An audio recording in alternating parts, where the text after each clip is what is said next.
Obviously it's heartbreaking on these young men, this coaching staff, to work as hard as these guys have worked with our record, and they've come over here since August, and all they've done is try to get better.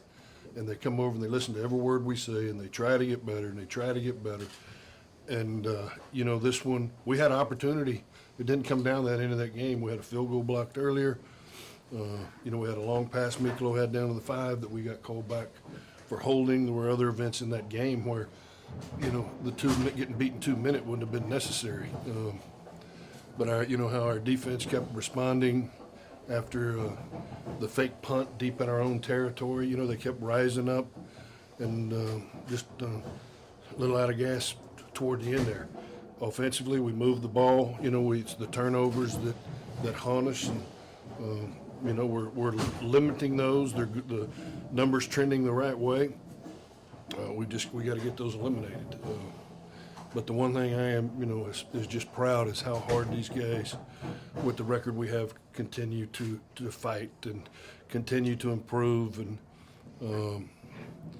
you look at the seniors. Emmanuel has just been such an incredible leader to this entire football team. He's continued to be inspirational to us all on how he approaches practice and how he approaches games, and we're getting that too out of Trey and some of those offensive linemen. And those young freshmen, offensively, we're playing a lot of them. They're growing up. They're getting better. You saw what Austin Trammell did today, and Will Phillips and Miklo, and we got to figure out a way to get Cephas the ball more.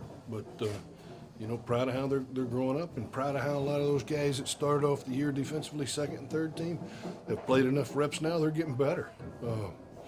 That's what's keeping us in games. We're not where we want to be, but we're getting better. And that one was really hard on us how that ended. Coach, you mentioned you used the word tired as far as that last defensive. Was it that basically it, or was it something that they No, they didn't do anything. We just if you look at our secondary now, it's a whole new one from when we were at Stanford. If you look at our defensive line, it's almost completely new. It's just you run out. We have great top line players. We don't have a lot of depth, and we're at a point in the season like we're not pulling Tyree Thornton's red shirt. We're not going to do that to these kids. So Coach Stu's doing an incredible job defensively. The way they scheme and the way they approach it. It's the depth where we start to get a little fatigued. Really in the defensive line.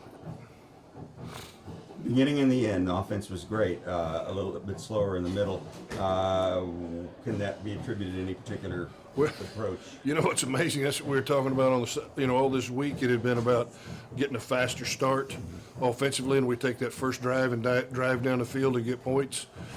Defense gets a 3 and out. Second drive was the long pass by Miklo to Austin, where we get called for holding and bring that one back. Next drive was a blocked field goal. It's still, we're making too many mistakes. But that's when they go quiet, is when we get off track, and all of a sudden we're into third and long, because that's not who we are. What do you tell them? Just keep playing hard. Yeah, that's all. That's all you can do, is the seniors get to wear that blue jersey one more time. When we started this season, and really, I really believed we were a 8-win football team. It's been one of those years that started in Australia and ended after the hurricane, where we just can't, keep people healthy. And for why, I don't, you don't know. It's 2 years in a row, but we were a pretty elite team when this season started, and now we don't have the numbers, and we're playing out a lot of youth, and we have inconsistent lineups, and it's hard to be consistent when your lineups continue to change.